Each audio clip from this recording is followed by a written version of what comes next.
It's dark, cold, dark, and damp. Cracked wooden beams splinter out from the sides of the hallway like expectant hands.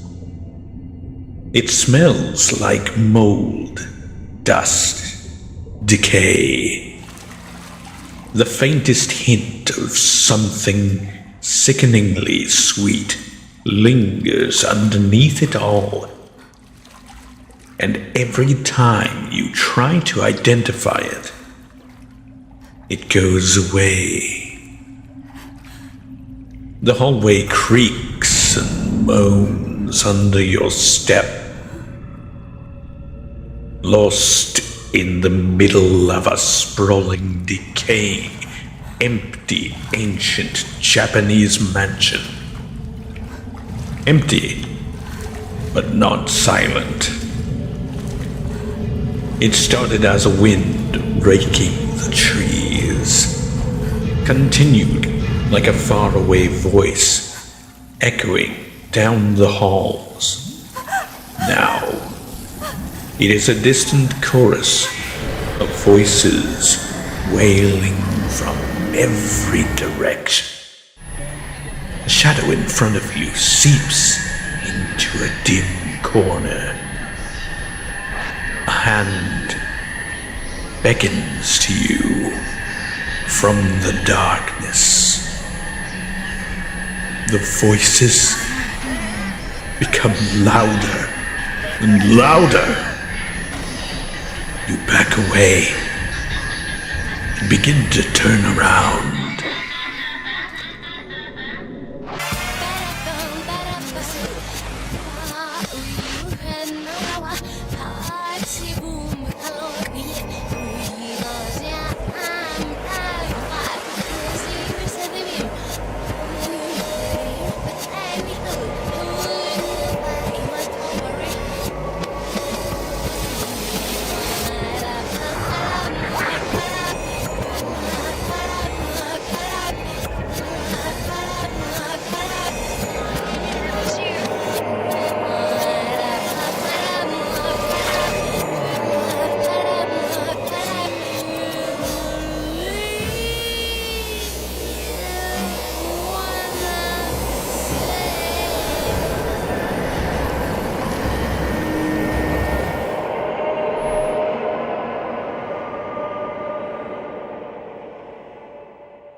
Now, just what is a Fatal of Frame, you may be asking? Well, let me put it this way. You know all those rinky-dink little quirky indie games coming out nowadays where you scramble about in the dark looking for, I don't know, batteries?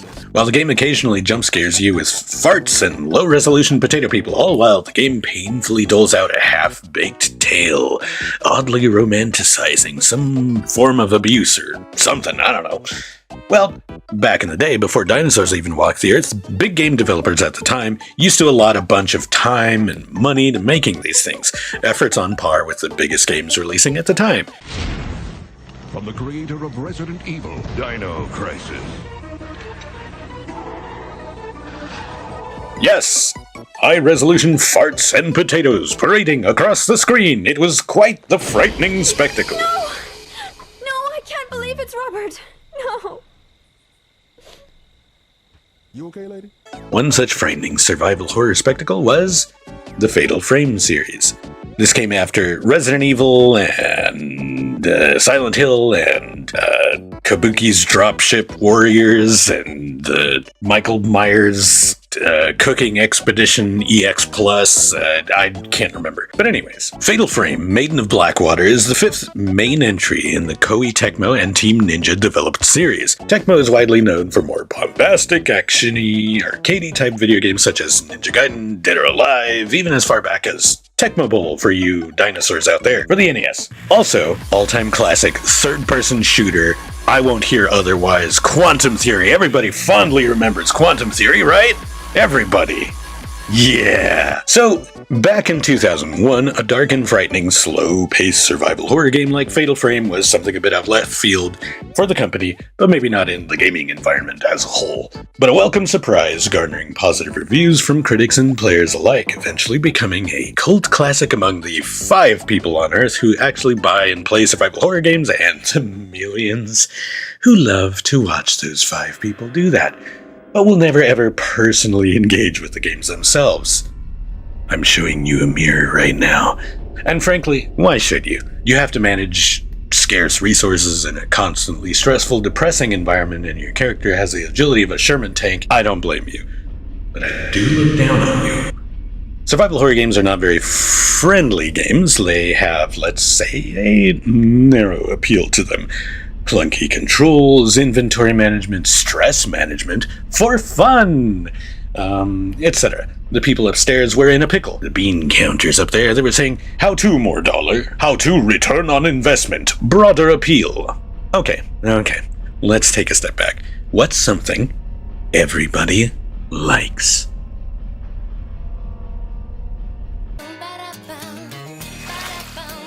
Of course, water! So, they decided to make a scary ghost game that heavily features water. You play primarily as young women who constantly need to get in the water. Sometimes the water calls out to them. Sometimes they call out to the water. They will kill themselves for water. But here's my problem. With all this water flopping and heaving around on screen, I hope this isn't something of a wet take here, but I don't get scared when I see water everywhere. I know some definitely do. If you've seen the internet, some definitely do get scared. But I just find it, as it is used in this game, a little distracting, cartoonish, misplaced levity in a game dealing with some serious topics, as we'll soon see. But hey, not a big deal, right? I mean, this kind of thing and horror tends to go hand in hand. It's not, like... not exactly breaking new barriers that haven't been done before, but in this particular instance, it kind of sticks out in a funny way to me. That's all I'm saying. So, right, water. Water's scary to some, but, yeah.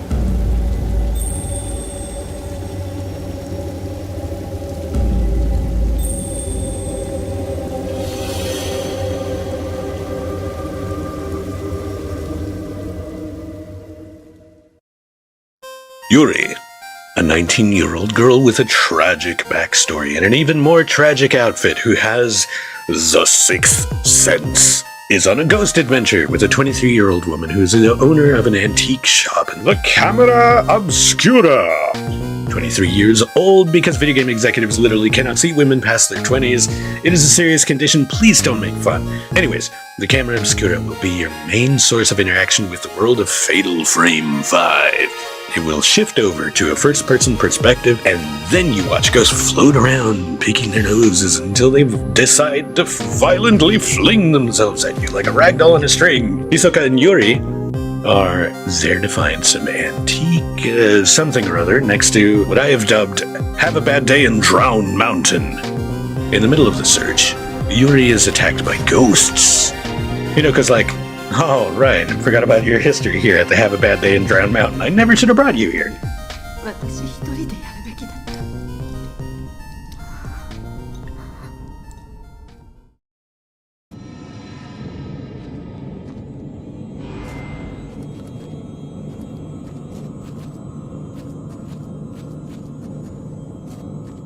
we jump over to author Ren Hojo and his assistant, Detective Prince Naotoshita Rui Kagamiya. Rui organizes things and tidies the place up. Ren presumably writes and researches things. Yes, Ren occasionally works with Hisoka to help find things with her psychic antique-finding powers.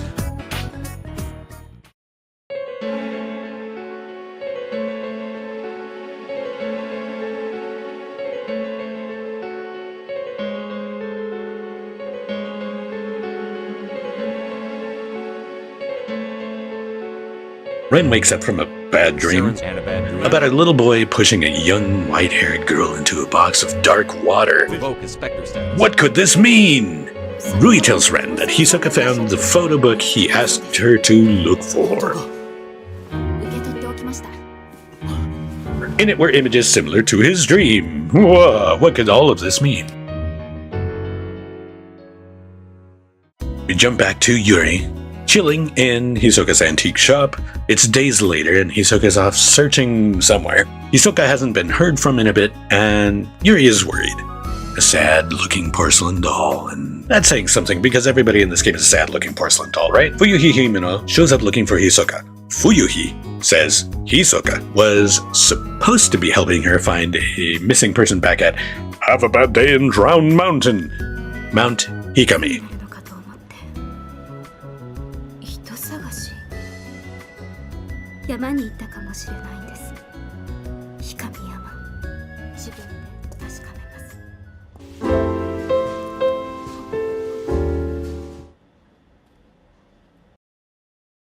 Yuri digs around Hisoka's things for a clue, finds a photograph of Fuyuhi's missing friend, and makes for Mount Hikami.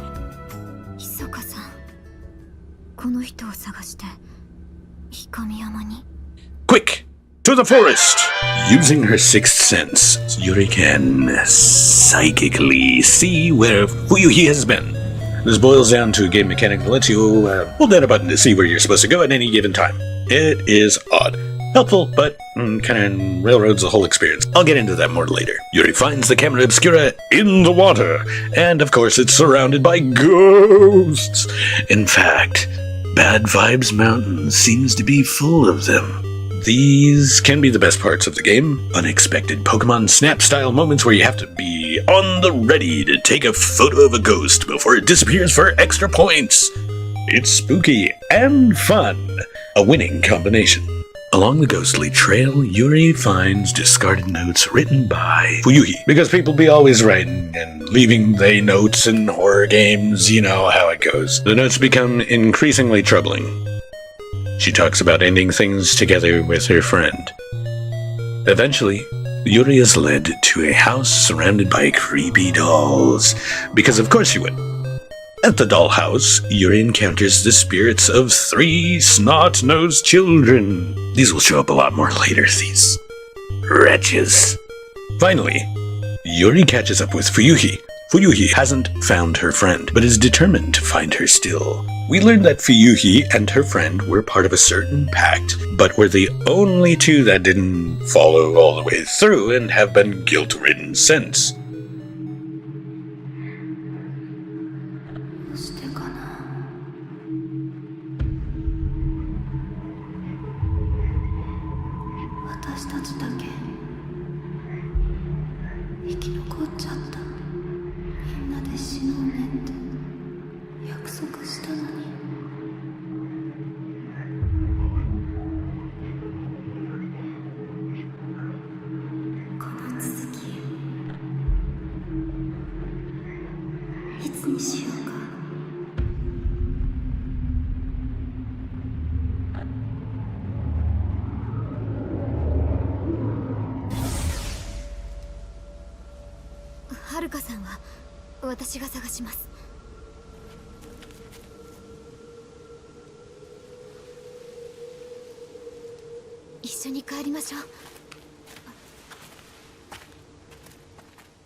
Suddenly children time! Whee! Let's shoot some kids with a camera.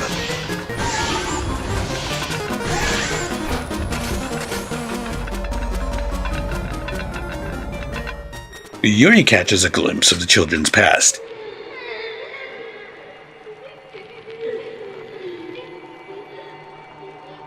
We see a flashback to what looks like a tragic moment. Her friends crying before a completely motionless girl. Psych! What was that all about? Whatever. Yuri finds Hisoka's necklace by the water and has a vision of what happened to Hisoka.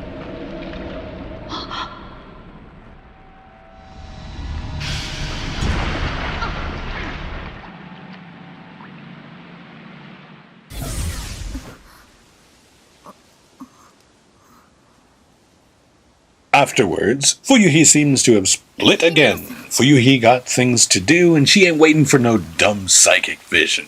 Where has she gone? Why, to stand in the middle of a clearing and sing. Of course.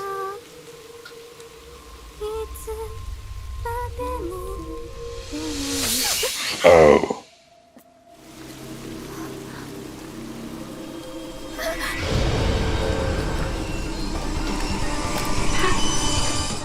Wait, she's immediately a hostile ghost? Maybe she was a ghost from the beginning? Maybe she was born a ghost as a spooky government experience and she hangs out with other spooky people and drinks Slurpees with Slenderman and oh, wait, we can touch her ghost and see exactly what happened, okay.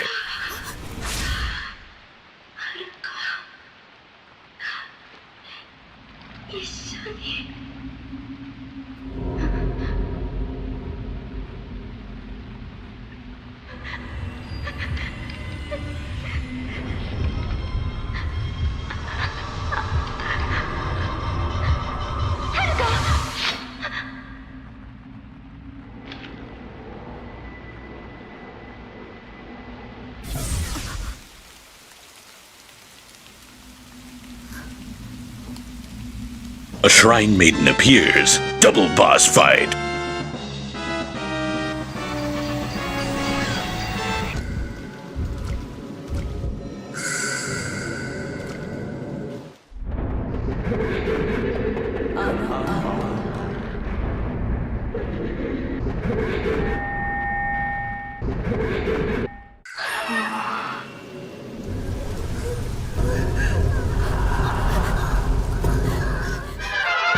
Back at Hojo's dojo, we find Ren and Rui still staring at a photo book found by Hisoka. A photo boinks out as Ren turns a page.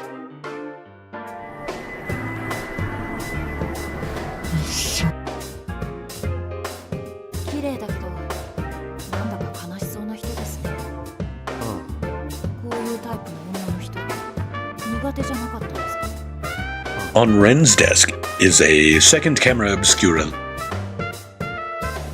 Hey Tecmo, want a free idea for a new Fatal Frame? Why not make a game following the people who actually made these ancient camera obscuras? Has it been covered by these games already? I'm not sure. Anyways, Ren reads a book titled The Maiden Slayer. It mentions that Mount Hikami was once a sacred worshipping ground until some rejected loser decided to kill all the shrine maidens. Everyone. The waters of the mountain flowed red with blood, carrying the slaughtered corpses of the maidens all the way down to the pool of purification. It is said that the eyes of each of the shrine maidens had been gouged out. The ghosts of the shrine maidens have appeared on the mountain ever since. It is said that those who meet their eyes are led to their deaths. They follow the women into the water and drown themselves. I don't think this story has anything to do with what's going on now, but you never know. Yes, probably. Completely irrelevant. Ren and Rui make for Mount Bad Vibes in a hurry before dusk. Ren wants to explore the location where the photograph book was found. At the inn, Ren is attacked by a ghost. The ghost leaves behind notes. And that's why you always leave a note. Ren and Rui learned that a lot of people ended up disappearing. The notes document the area going from a tourist hotspot to a bad vibes hotspot one instead. Over time, Rui starts acting off, as if under the influence of the spirits from the mountain's sordid past.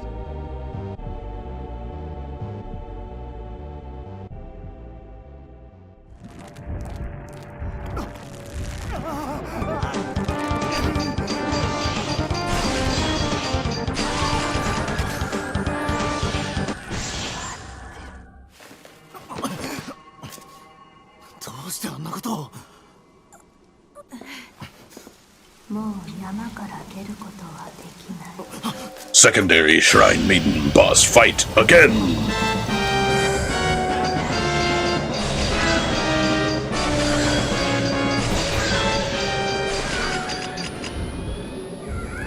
I'm melting. Oh no. What a world. What a world. After defeating the Shrine Maiden, Ren learns about another old spirit photograph researcher named Keiji Watarai? Watarai? I don't know. Forgive my pronunciation. Who moved to Bad Vibes Mountain to study the custom of post-mortem photographs and assembled a photograph book now in Ren's possession. Watarai used the inn as a research point and took note of the area's effect on people until one day he and even the road leading to the place to the mountain mysteriously vanished. Ren and Rui left the mountain with more questions than when they started. Shortly after her previous outing to Bad Vibes Mountain, Yuri resolves to return and get Mount Hikami's secret and to find anything that will lead her to the still missing Hisoka. She wakes up to a message implying that Yuri had reached out to someone about what's going on. She picks up the camera obscura and looks around the antique shop for any more clues. Yuri gets visions of Hisoka roaming the halls. She uncovers files on more missing girls connected to Mount Hikami, past and present, including Yuri herself. She follows her vision of Hisoka leaving for the mountain. Using a photo of Fuyuhi's missing friend, Haruka, she searches the mountain. To the mountain! More specifically, back to the Shrine of Dolls Yuri and Fuyuhi couldn't enter earlier. And in those dark, dark woods, there was a dark, dark dollhouse. And in that dark, dark dollhouse, there was a dark, dark doll room.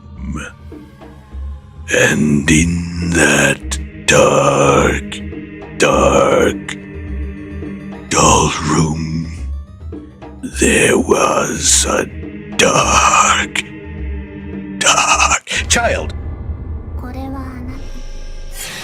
And then you have to find these 3 children, but I'm leaving that footage out because I love you. Yuri deals with her using the camera obscura and finds a secret underground entrance. She explores the tunnels and eventually comes across a room filled with ominous black boxes. Inside one of them is the missing girl, Haruka.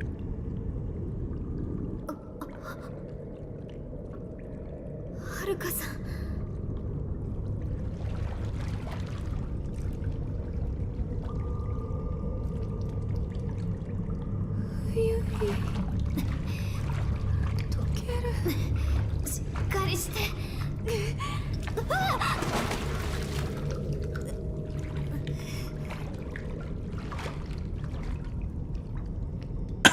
And also, oh god, here comes more big flopping water to get us all. No! It's fine. We take a bunch of pictures, cyberbully her off of social media, whatever. Yuri and Haruka skedaddle back through the forest and meet up with Ren and Rui back at the antique shop. Haruka explains.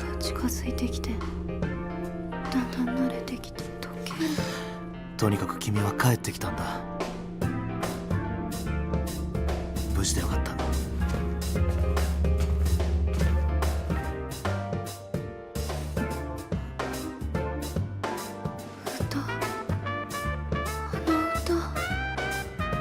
何も考えずに休んでください。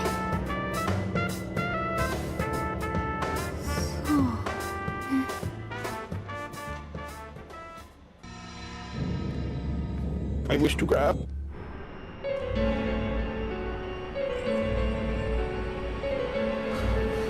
俺が殺したのか。見るな。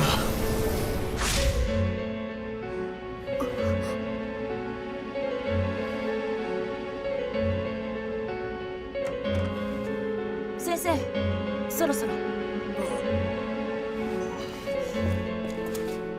俺は帰る。ユーリも少し休め。ええ。おやすみなさい。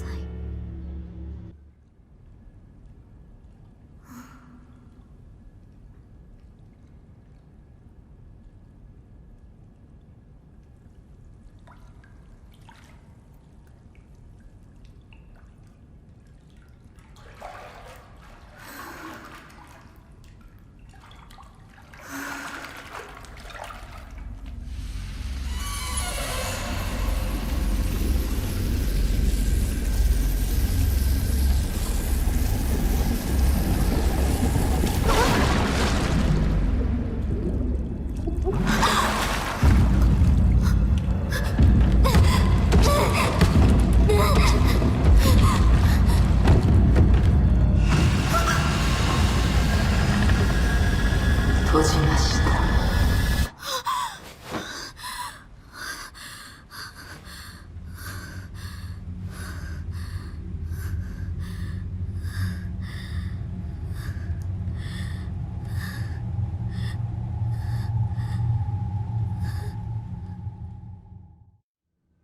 Nobody sleeps easy this night, especially Haruka, who is apparently visited by the spirit of Fuyuhi, and drawn back to Bad Vibes Mountain. Quick, to the mountain mobile!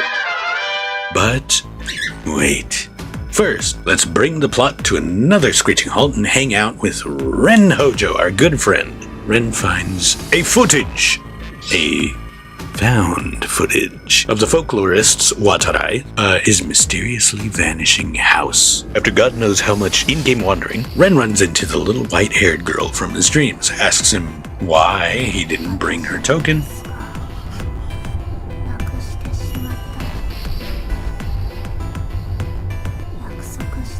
and vanishes. Interesting. This probably doesn't have anything to do with anything, though. Don't worry about it. Anyways, I don't even know why I told you. They find Watarai's house and discover a bunch of writing about the customs surrounding Mount Ikami. When they leave, the house simply poofs away in the fog. But then who was house? Ren and Rui find a... what do you call these things? What is this right here? What is... whatever it is. I don't know. They find it, and they get on board. Back to the mountain. Oh, wait. Everybody was already there. Yuri recalls another file on a missing girl named Miu Hinasaki, who is looking for her mother on the mountain. Miu's mother, apparently Miku Hanasaki, the protagonist from the very first Fatal Frame, who would be 37 in this game. Over 26, so that means she gets banished to the Shadow Realm. Sorry, them's the breaks. Alright, so get this, see? Try this on for size. There was this crazy religion, right? They put mummified shrine maidens in boxes. Wowzers! Many years later, they opened these areas up to tourists. Seems to have not been the smartest business decision, if you ask me, but let's see what the locals think. Hey, what do you know? The locals are surprisingly receptive.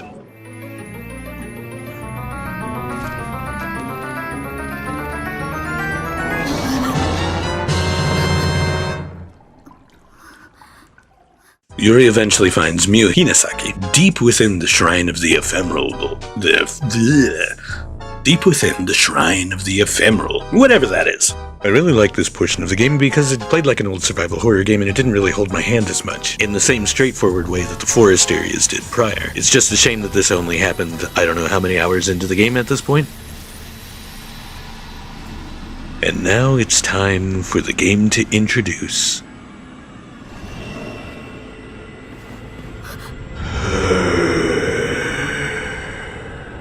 Hey, how do y'all feel about antagonists, huh? Yuri and Miu decide to bravely run away. I can't see any discernible reason why, but they do. And they arrive at this cable car. See, I knew what they were called. I was just testing it there.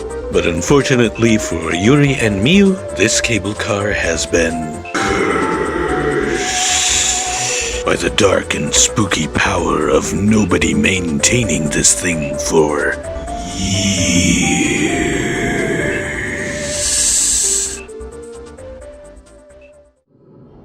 Back to the antique shop. Yuri tries to use her psychic spooky powers to read Miu's memories, but the tables have turned. Miu also has this power. Whoa!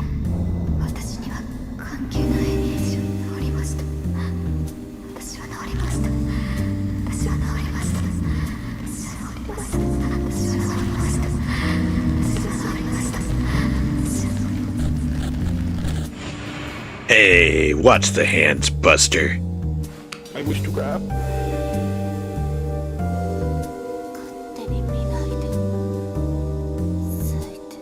Never touch me or my psychic son again.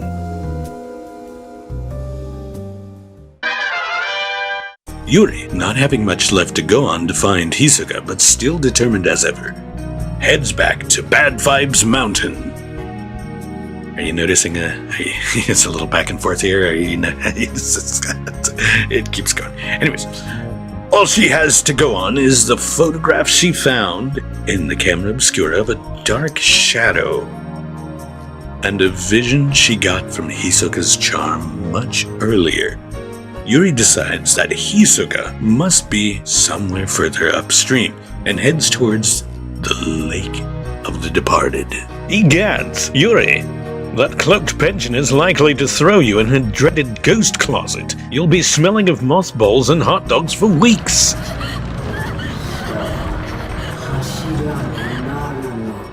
So the old crone slides around. Yuri takes a photograph of her at the right moment and she gets out of the closet. Yuri and the old crone duke it out.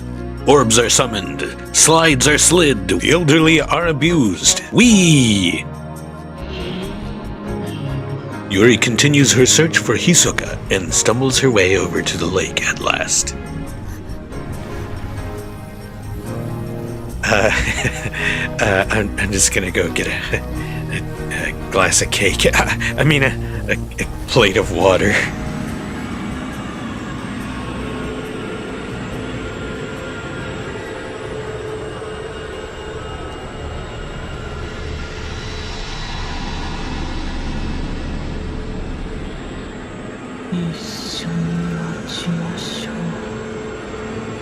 Oh, okay, this is a bad place. Never mind, let's go run away again. You know what, Hisoka went to that other place down there. Yeah. There's another place that is not here. The here's bad.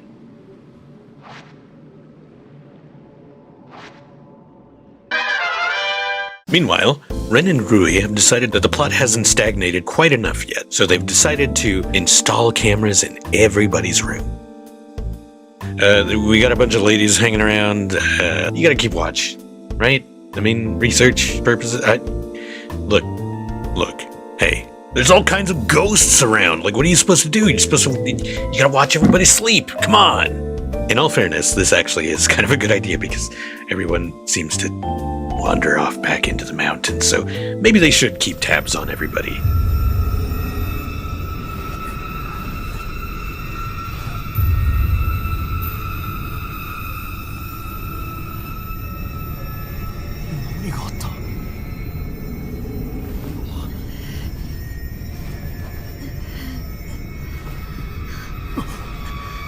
Rui, 大丈夫か? 大丈夫です。大丈夫です。 Yeah, I don't know what any of that's about. There must be some kind of girl thing. I don't know. So Ren then plays Five Nights at Freddy's for a little while and decides to read up the local mountain customs. So to put it simply, the old custom of the mountain was to place women in these boxes to ward off the bad vibes. But then, something goofy happened that ruined the whole process, and now everything's really bad and everyone's dying and waters are bad and it's cursed. It's bad vibes. What were once the purifying, clean flowing waters of the mountain are now out for blood and are calling women back to the mountain. Then, Ren wards off spooky spirits, including the spirits of Fuyuhi,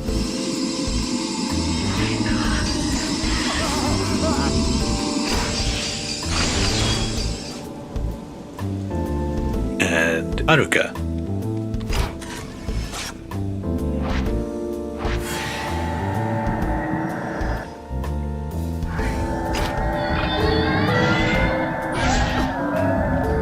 I really liked this portion of the game. It was pretty neat. It was a nice break from the monotony of the rest of the game. Believe me, I've cut out a lot of monotony in this. It's like, what if Night Trap, but good? But then things are cut short when Rui is suddenly seen wandering down the hallway. Where could she be going? Suddenly, Ren finds himself in a mysteriously vanishing mansion. He follows Rui and finds a note left behind by her. It seems Rui might be a bit jealous of Ren's recent fascination with the happenings at Mount Hikami. But it was all a dream. Ren wakes up to find Rui and Yuri missing.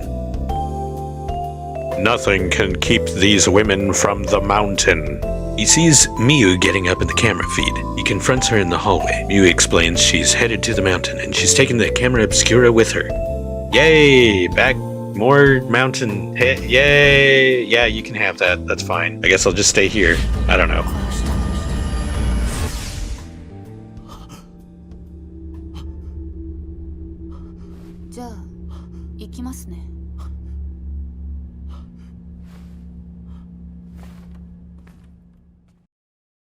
Okay. Hey. Before we go back to the forest, let's take a break. Hey, how you doing? Need some water? Maybe go get some water. Maybe stretch out and get a little fresh air for a bit. You good? Good. Now, you may be starting to see a problem rising in how this game is going so far. I'm editing this stuff down and shaving off as much as I can, but maybe even through that, you might be suspecting some problems with the flow of this game, and you haven't even heard the half. We're going back and forth, through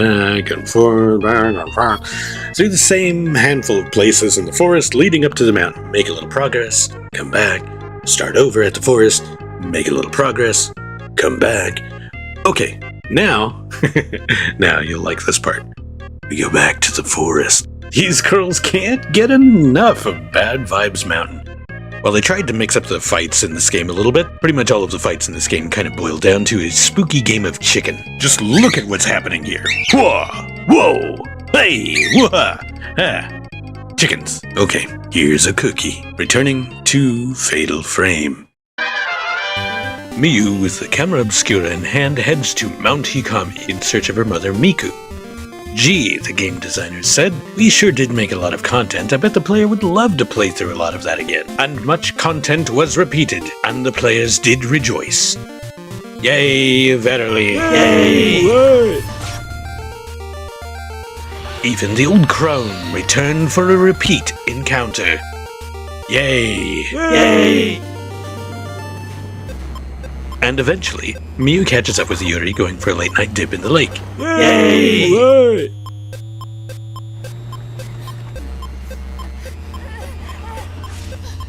Yuri is looking for Hisoka, Miyu's looking for her mother. Nobody gets what they want, but I guess Yuri is rescued from the lake. Yay! Yay!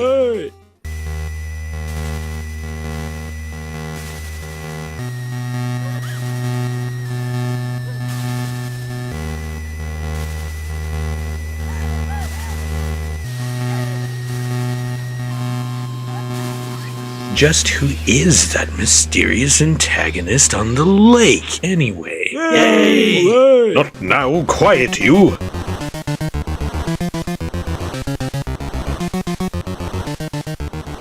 So we learn nothing, but we have Yuri back. I guess we learn that the lake is important? But I think we knew that already. Well, hey, we have Yuri back. Yay! I wonder what Ren is up to. Ren Hojo makes his way back to Watarai's mysterious vanishing mansion in search of Rui. I guess it was open for business today? I don't know. Following Rui's trail, Ren learns one of the mountain's wacky rituals involves people getting married to shrine maidens in boxes sometimes. Hey, don't judge. Don't judge unless you haven't tried it yourself. That's my motto. Well, a friend of Ren's actually tried it. 北条です。榊か。最近連絡がつかないからどうしたのかと思った。結婚するんだ。随分急な話だな。おめでとう。それで相手は It didn't go so well for him. Started with a sudden infatuation with an old photograph and... This is totally different, okay? I wish to grab. Suddenly... An old crone enters the scene. She refers to him as Master Aso and leads him into a room to meet his bride-to-be.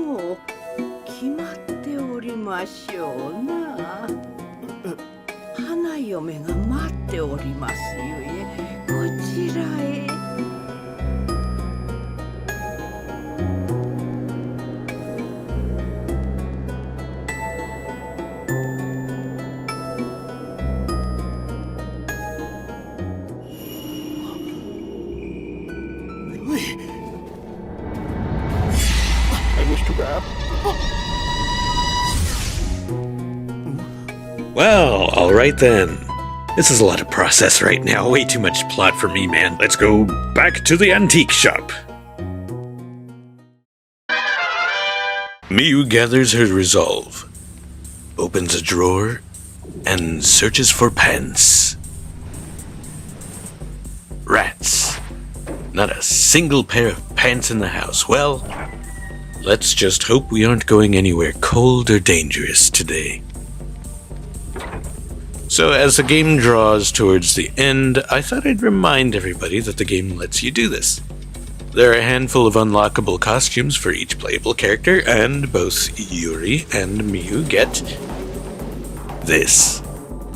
Fatal Frame 5, a game about water. Yes, the crack team of digital wizards at Koei Tecmo way high up on Pervert Mountain invested heavily, or marketed heavily, take your pick, in the very necessary game technology of making people look wet. The executives of Pervert Mountain made it known it was an absolute imperative that these people can look wet or dry at a moment's notice. Imperative, I tell you, for a fighting game, don't you know? Well, the technology was still lying around, and they were, in fact, making another game featuring water. So... Hey, let's give the No Pants life a test run. I sure hope it doesn't ruin any potentially impactful moments. Now let's go back to the mountain and look for Miyu's mother, Miku. Alright, I think we all know the drill at this point. Miyu rides the cable car, wards off the same cast of ghosts, romps around the mountain. Maybe there's a shrine or something, I don't know. I'm so tired. I forget what other games look like. I'm also regretting my decision to not wear pants. But I refuse to start this chapter over at this point. We're almost there. Almost there. Right?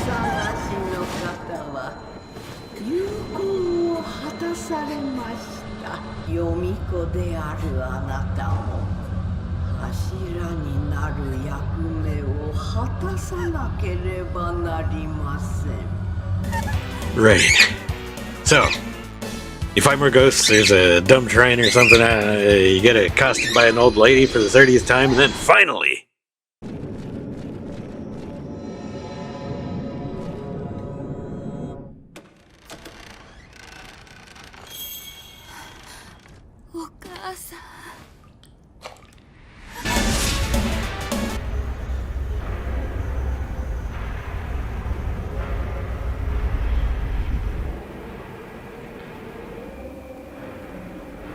もう一度あの時に戻れるなら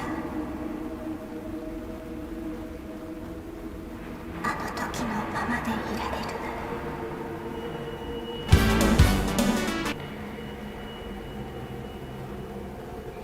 それが私の最後の望み。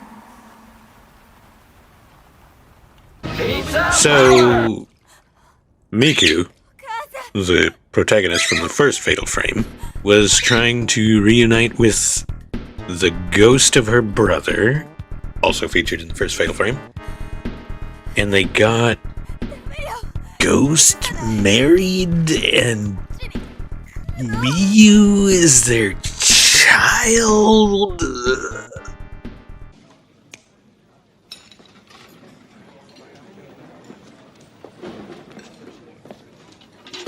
I'm okay. Oh, by the way, many people don't know this, but in Japan your mother is just you, but twice as big and with different hair. Regardless of age, your mother is always just you, but huge. With Miyu and her mother, Miku, reunited at last, there is but one thing for Miyu left to do. Return to the antique shop.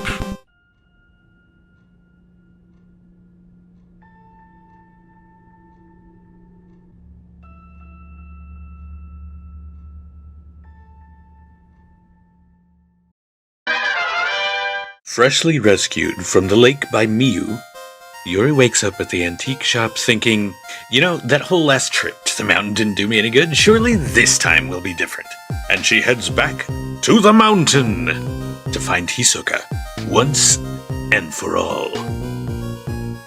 Whoa! Miyu grew twice her size overnight. Oh, that's probably her mom. Yuri walks by Miyu, lamenting her lack of a single sensible clothing item on the way out. Anyway, Yuri makes a massive savings on the game's budget by reusing a lot of content. Yay! Yeah. She finds her way through a new passage through the shrine, photographs many pirouetting shrine maidens, and stumbles across a box. I hope there's a prize inside. The prize is Hisoka! Yay! Yay! Almost forgot what she looked like. But anyways.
But then,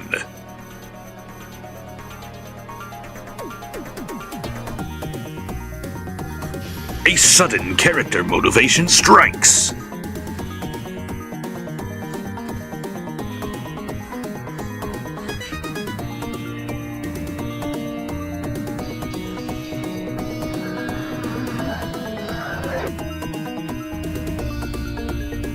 It is revealed that one of the reasons Hisoka is so dead set on sacrificing herself leads back to a previous missing person who she couldn't save. And because video games, you defeat them as a boss and everything is A-okay. Hisoka got better and don't worry about it. It's time to return to the antique shop. Woo-ha!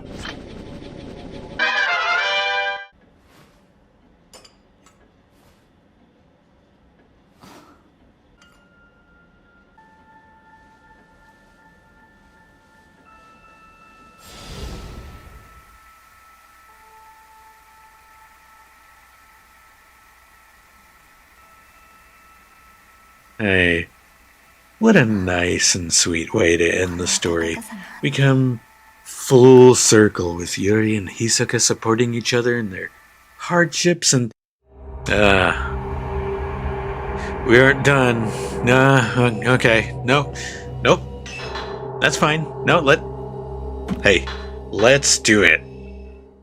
Let's do it. Final chapter. I forgot about Rui, Ren, and his weird ghost lady dream adventures or whatever.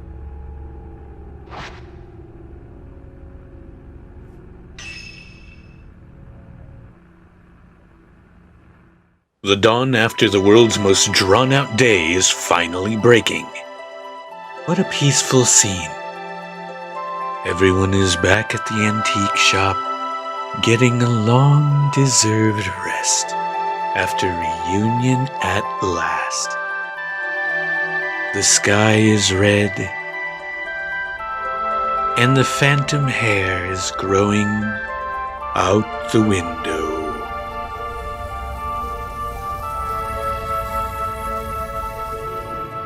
A cavalcade of ghosts make an appearance to say their final goodbyes.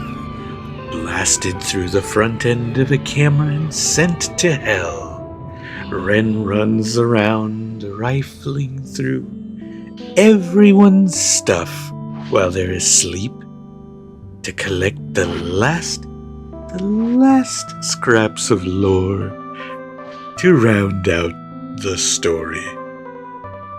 Occasionally fighting off ghosts of old friends along the way. Relaxing.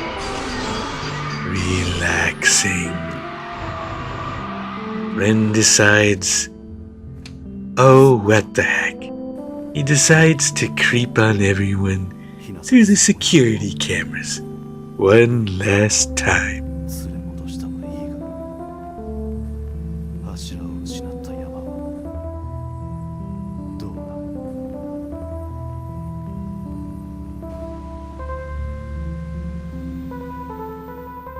But sees himself wandering the halls?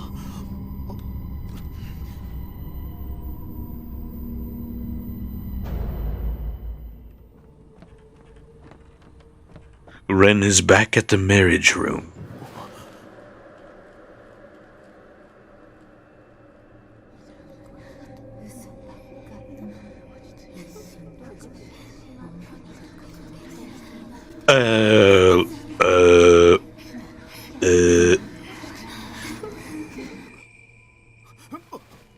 Well, that's a weird ending, but, these horror things usually end on a head scratcher like this, I suppose.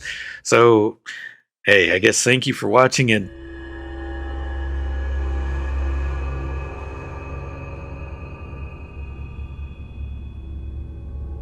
the glow of the dark sun fades away, and the sleeping girls regain consciousness. The mountain calls to our three protagonists. Their individual mysteries await resolution. Does it? Does it really? Fine. Yuri recaps her plot. Up until now, Yuri has been seeing dead people for a while. She said to herself, "Geez, this sucks. I guess I'll die." And presumably, that's when Hisoka showed up to stop her.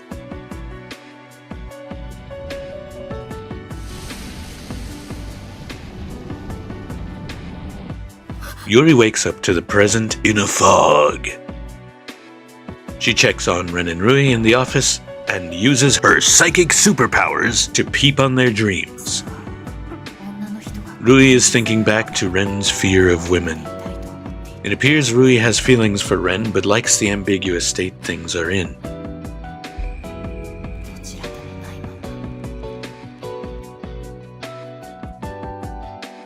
Hisoka, meanwhile, is, well, just replaying cutscenes we already saw recently. Miyu and Miku are doing normal mother-daughter things, I guess. Well, As good as an excuse as any to return back to the mountain. Hey, do you think this game does that a lot? I don't know. Yuri runs through the forest following the trail of a shrine maiden she learns was once put into a box to become a great pillar and ward off the bad vibes long ago. Presumably, things went sour. It takes about half an hour to run through these areas, but it feels like hours because it's about the 50th time you're doing so.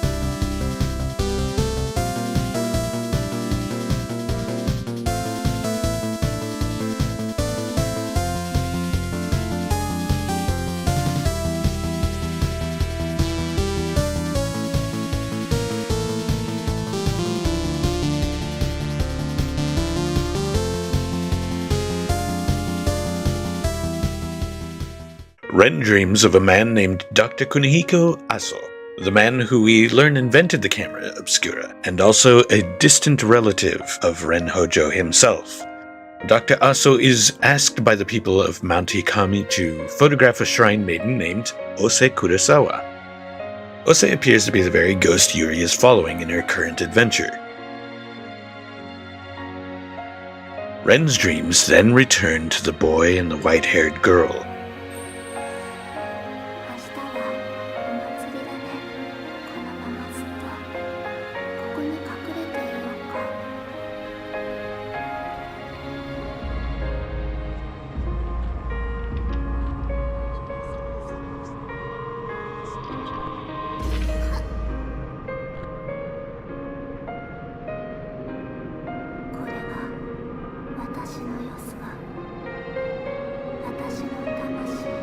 Apparently, he did not, in fact, stab the girl in his recurring dream, but instead took a lock of her hair.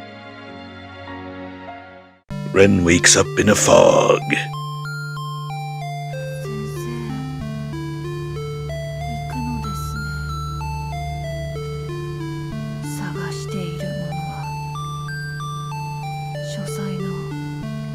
Rui, half asleep, mentions that what Ren is looking for is back at his office.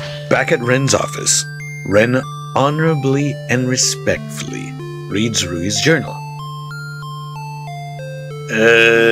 Looks like Rui has some stuff to work out. Let's just... we'll put that right back there.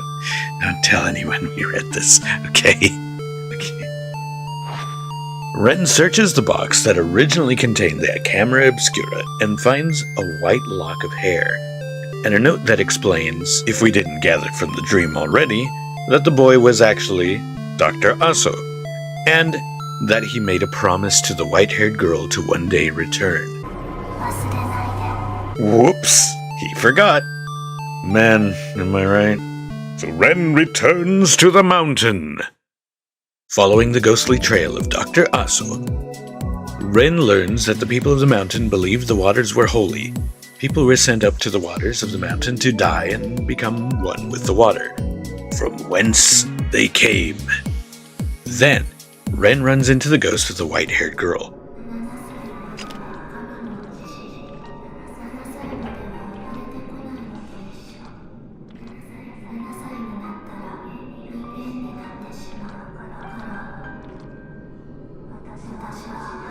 The ghost disappears, and a note shows up in her place. Her name is Shiragiku. She was ostracized from everyone because of her white hair and red eyes. She was told she wouldn't make it to 7 years old. Everyone ran from her except for one. The people of the mountain decided Shiragiku would serve as a pillar. Pillars are allowed to pick a partner to be bound with forever. Shiragiku chose the child Aso. Yuri returns to the torii gate where she found Hisoka. She camera battles her way back, eventually coming across not one but two old crones. Whoa!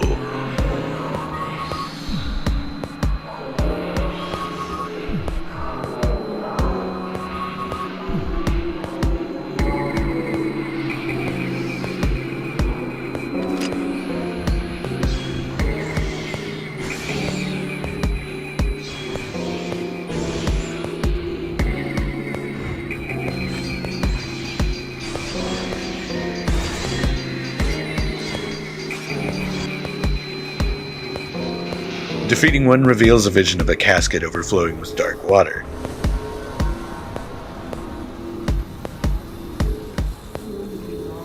As someone who has worked janitorial jobs at different schools, I can say I've seen this very thing happen more times than I'd like to admit.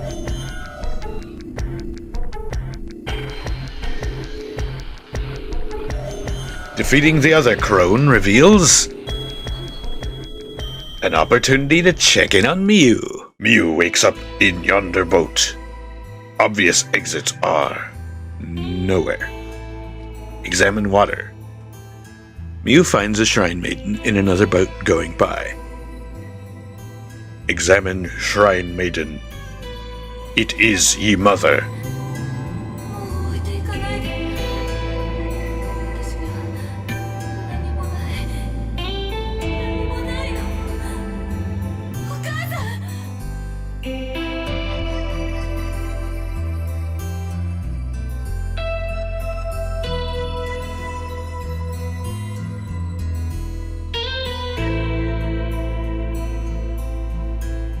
Miu wakes up and God dang it! I forgot to change her back into her normal outfit. Okay. I'm definitely not playing this entire level over again. That's right. This is all one giant level. We're just gonna have to deal with this. And yes, that's right. Miu's mother Miku has decided to wander her way back to the mountain again. Because screw everything, I guess. Ren arrives at the place where ghost marriages were carried out between the shrine maidens and a person of their choice, placed in a box for eternity. Ren makes his way through. Suddenly, an old crone. Wait a minute, hasn't this happened before? いらっしゃいました。麻生様がまた来られるとは、こんなにめでたいことはない。ちぎりの相手はもう決まっておりましょうな。Ren then must make a choice. He must now choose only one of two tokens. The photo of Ose or the lock of Shiragiku's hair. Choosing Ose, Ren acts as a stand-in for the adult Dr. Aso. やっと来てくれた。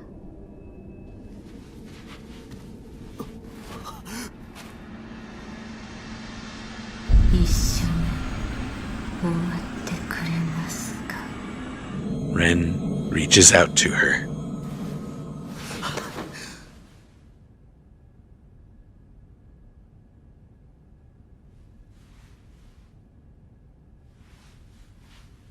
No overwrought boss battles to cheapen the moment. Just a nice conclusion, righting an ancient wrong, reuniting two long lost souls, saying goodbye. "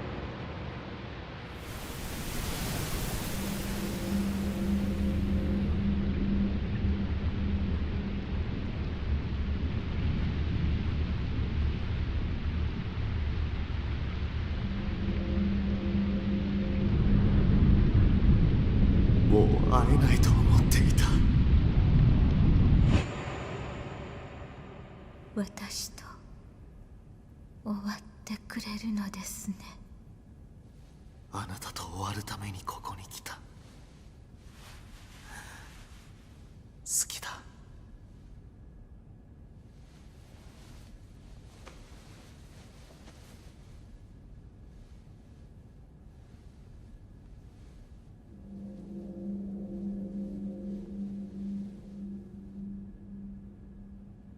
心を読めばそんなことはわかる。でも言ってほしかっ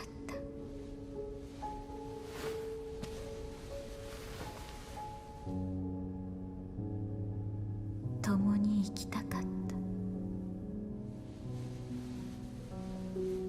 それが私の本当の望み。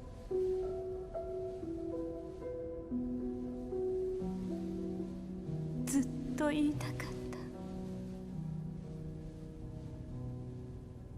っと言えた。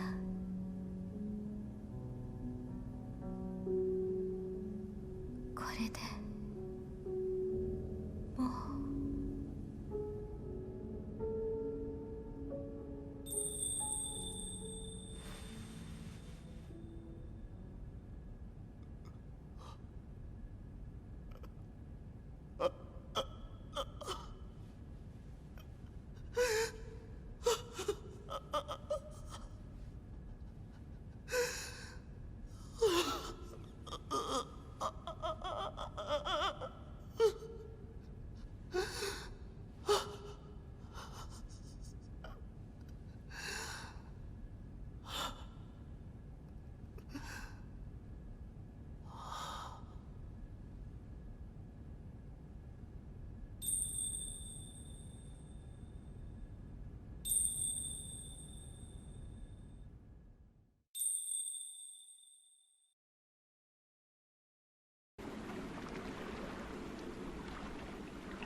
私は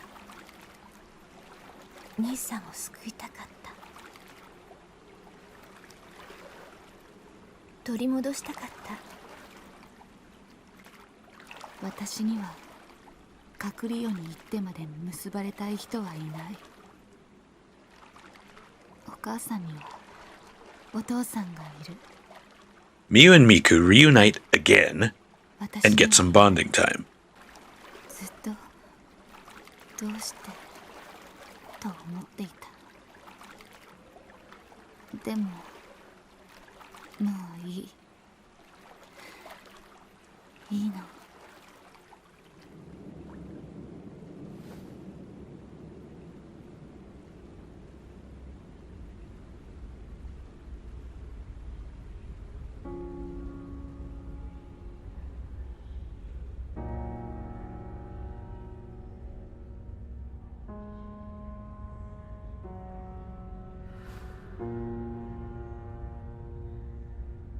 It appears as though Miku is going to disappear into the sunset with all the other spirits of the lake.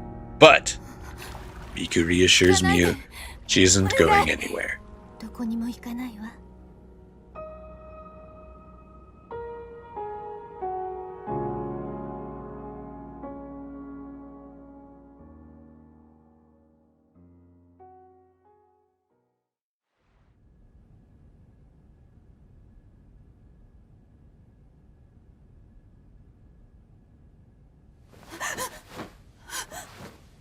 Miu wakes up, relieved.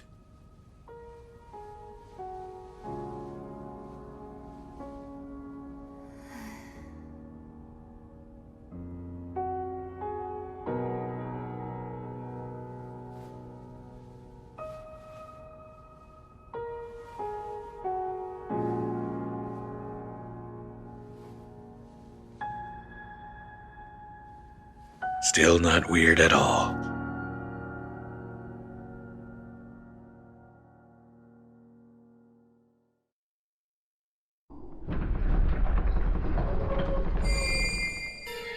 Yuri finds herself somewhere a bit strange. Remember that nice, sweet conclusion between Dr. Aso and Ose? Remember when I said no overwrought boss battles to cheapen the moment? Well, we're in for a treat. Yuri has to do a big video game boss battle to stop the black water from overflowing again. I guess that's the sort of thing that no sappy conclusion can prevent. もう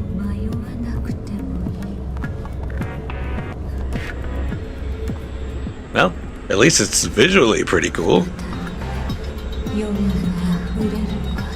It's a bit of a challenging fight, at least compared to the rest of the game.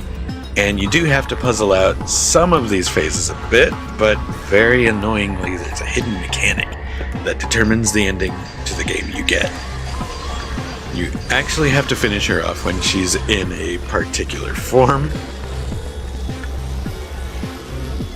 And the extra cherry on this pie is that the finishing psychic glance move is really finicky and sometimes refuses to activate properly, making you fight her even longer if the game just decides not to let you trigger the finish in time. Yay!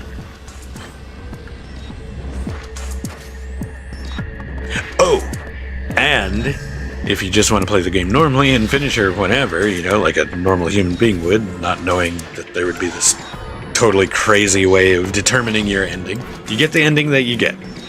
Want to try for another one?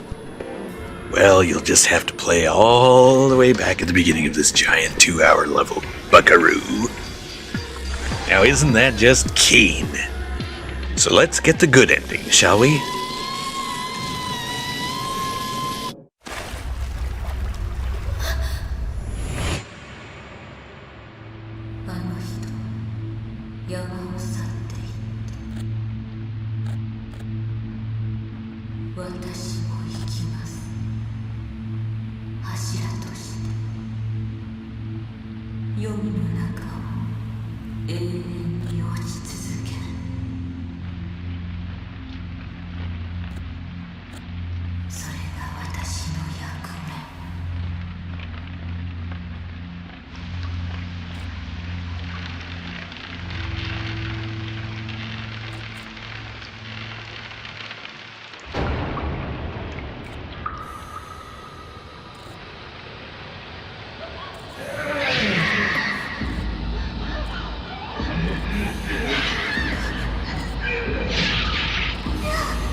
あの言葉は私には強すぎた。あの言葉は呪いです。あの人と共に死ぬのではなく、共に生きたかった。ようやく呪いが解けた気がする。だから私だけで生きます。流れの果てに。あなたが私を見とってくれた。あなたに最後の感情を託せた。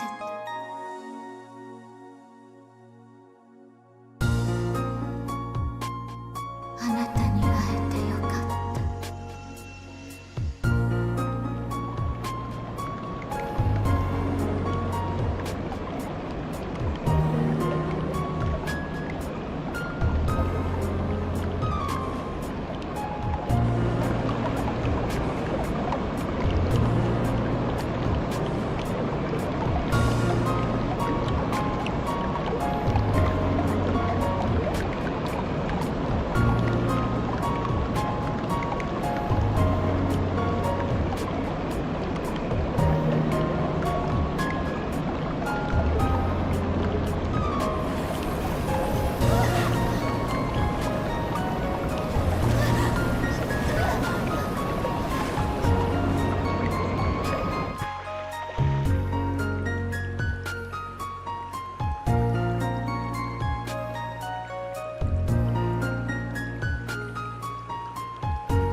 Just then, disaster struck. A lone gunman.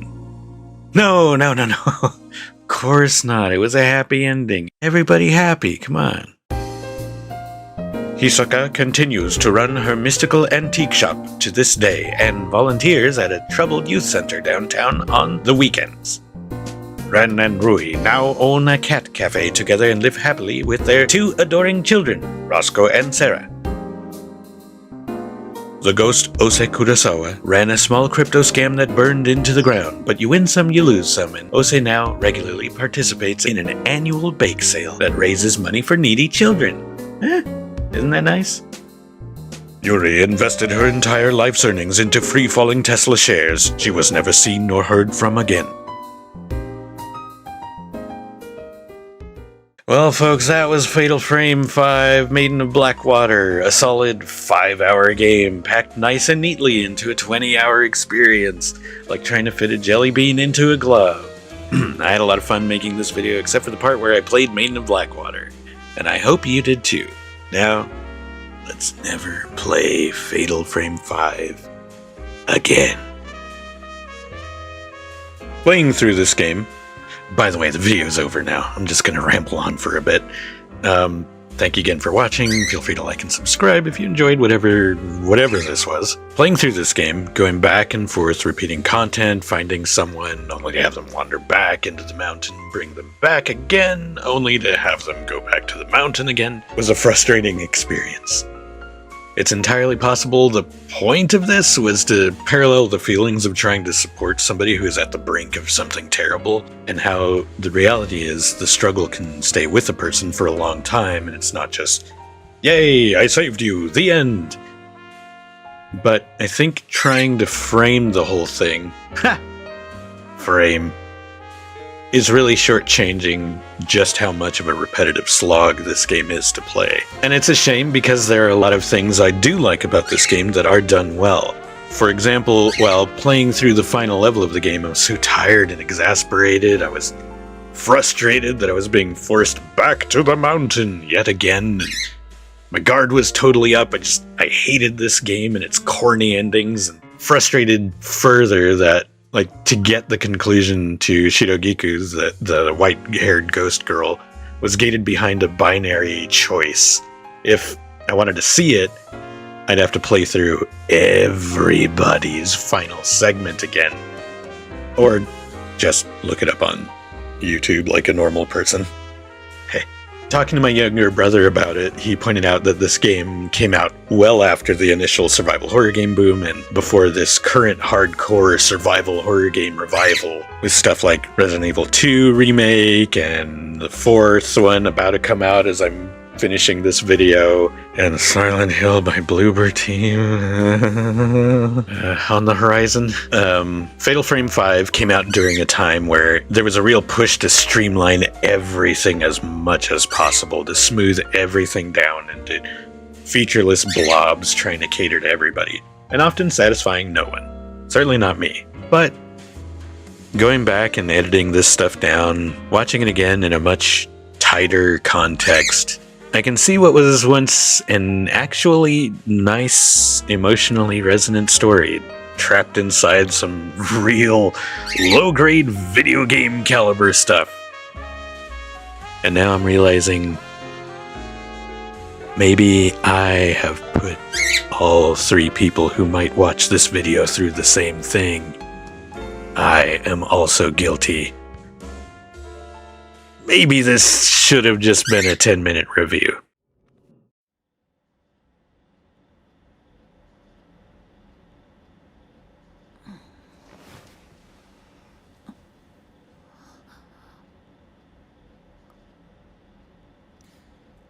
まだ寝てろ。もう少し休んだ方がいい。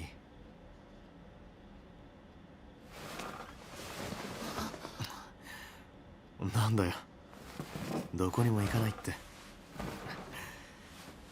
信用ないな。